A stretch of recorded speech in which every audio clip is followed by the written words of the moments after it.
Oh, it's amazing how delicious those vegetables taste. Carrots, broccoli.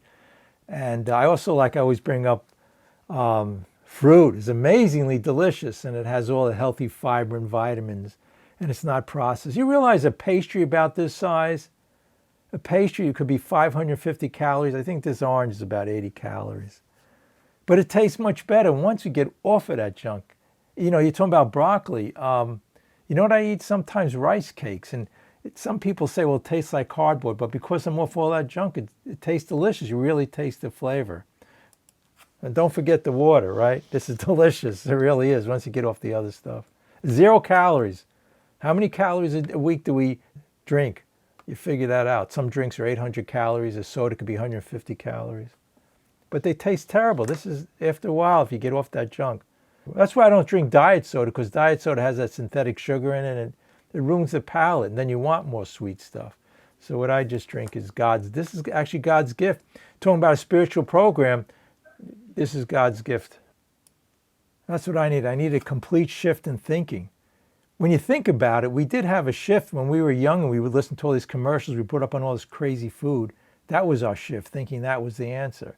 But the diets didn't work. I needed a complete revolutionary change, a shift, spiritual awakening towards the food, so to speak. Now on page 25, which I said is one of the other favorite page of mine besides 62, and we're talking about a shift in thinking towards our addiction, towards life in general. I love this one sentence. We have found much of heaven. We've been rocketed into fourth dimension of existence of which we had not even dreamed.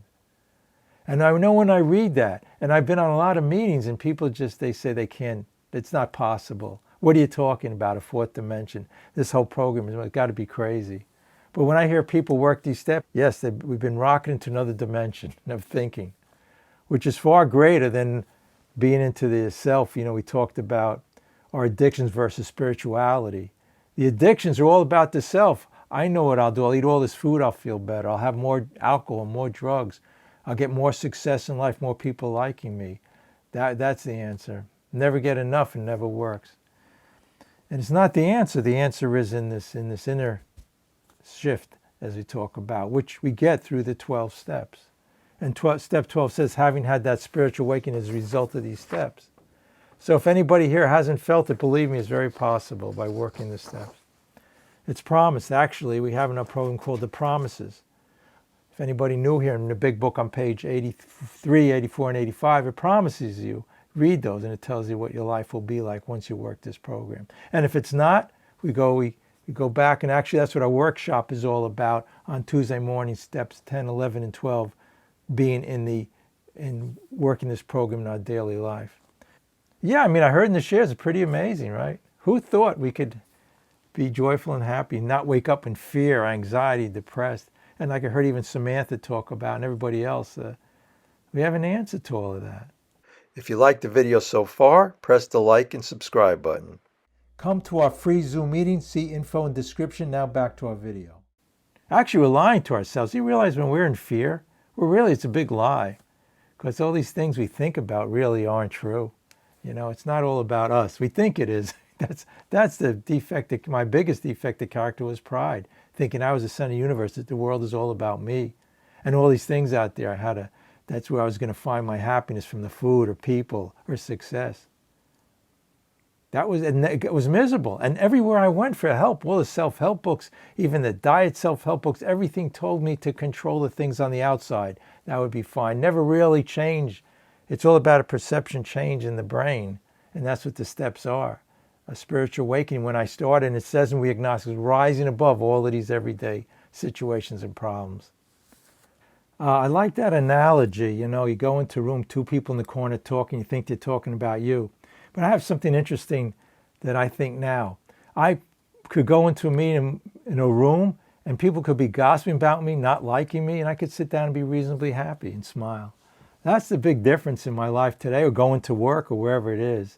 And so it's a big change, a shift in thinking. And when I don't think that way, I can go back and read something in the big book. Well, you know, forgive them for they know not what they do, or whatever it is, or we have the sick man prayer in here. You know, I like to think somebody says, I live in the same house, I have the same job, I have the same marriage, I sit in the same chair. Before I was miserable, and now I'm happy. So he says, thing didn't change. It just his brain changed, you know. We go moving all around the country looking for a better place or a new job, a new situation. But this guy said he was in the same place. Before he was miserable, now he's happy. If you liked the video so far, press the like and subscribe button.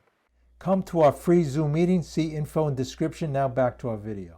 Yeah, you know, it's that shift. We used to use the phrase in this meeting, did the light bulb go on? Did the light bulb go on? Did you turn the light switch on? We can do it. In a moment of inspiration and working these steps, it says here, some people have that instantaneous, and other people have what's called the educational variety. But by working these steps through our heart, so we could be rocketed. Imagine that. Imagine that. I used to go to a meeting, like we said, one person didn't like me, I was upset. Now I could go there, and if nobody likes me, that's fine with me. If I go to work, the boss yells at me, people gossip at me. I used to be very super sensitive.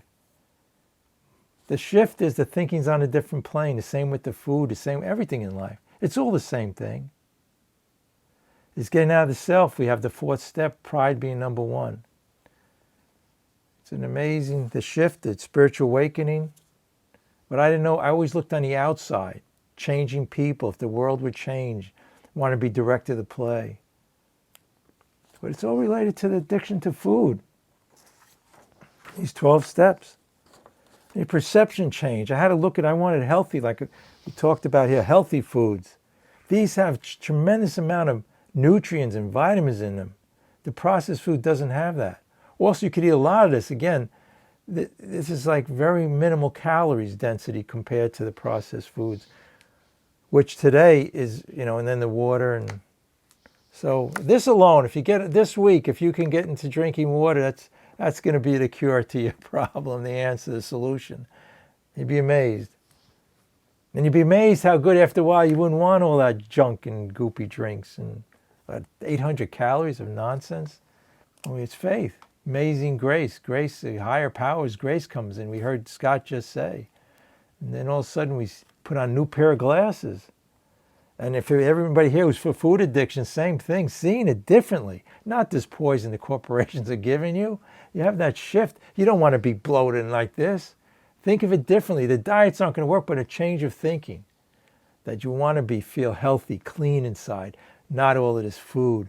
That, you know, hey, look, you have people, compulsions towards food. Some are anorexics and some are compulsive eaters. What's the difference? It's a perception change.